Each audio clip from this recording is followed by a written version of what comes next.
How to run a daily huddle. We talk about daily huddles all the time, but what is a surefire way to get it right? How can you make it effective, and how can you really be successful with it on a consistent basis? These are all things that we're going to talk about right now in this video, so hold on and stay with us.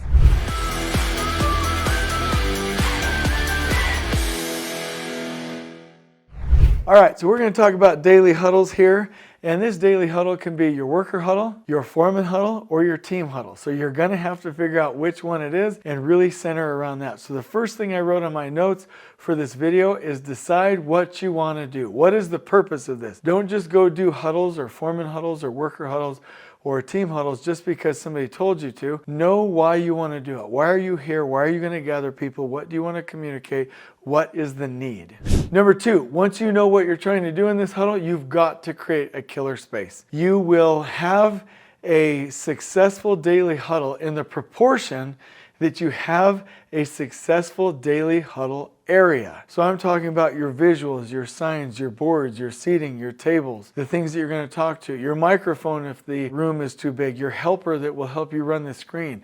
Are you going to have one or two screens? What is your huddle area, whether it's inside with the foreman and the team, or it's outside with the workers, or it's outside with the foreman? What is going to be your layout, and how are you going to do it? Again, you will be as successful as your space allows you to be.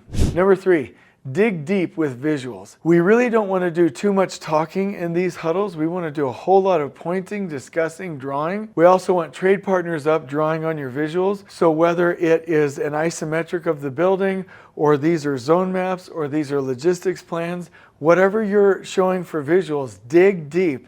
Take time to get them formatted properly.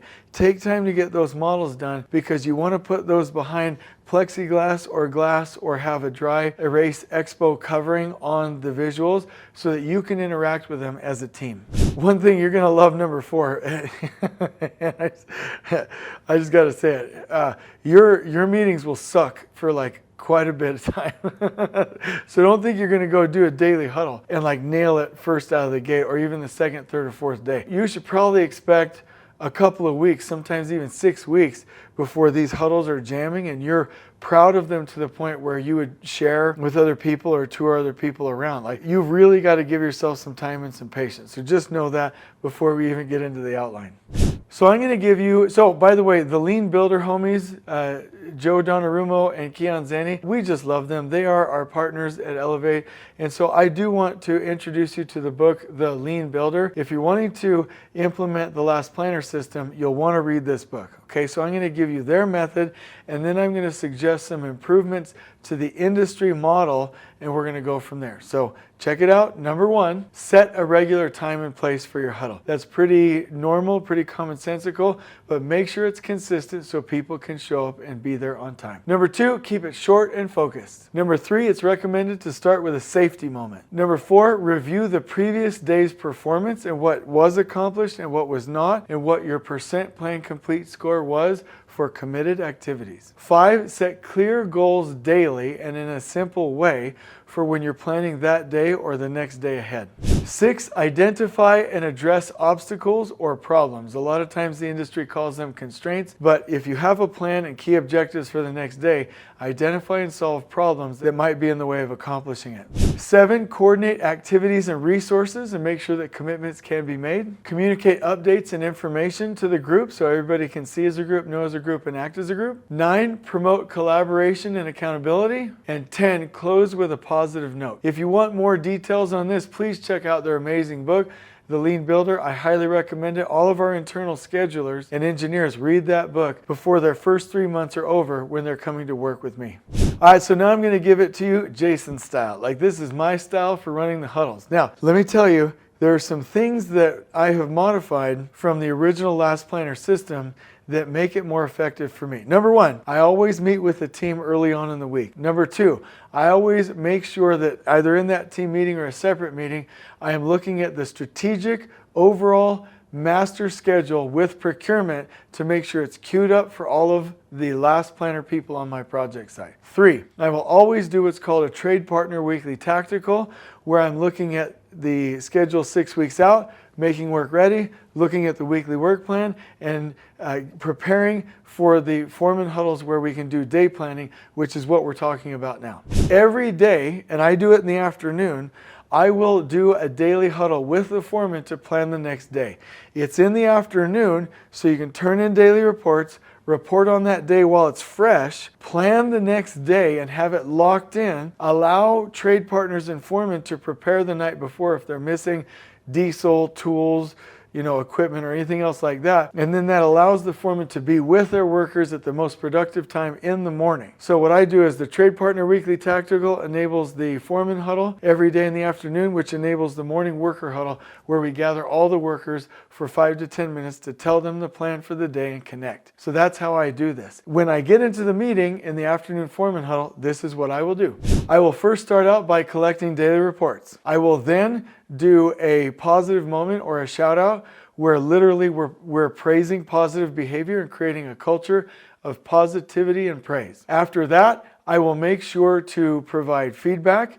If there's any area of the project that I saw in my walk that needs to be cleaner or safer, or where we're losing production a little bit, I'll provide feedback and discuss that as kind of a framework before we get into the plan for that day. By the way, just a quick sidebar.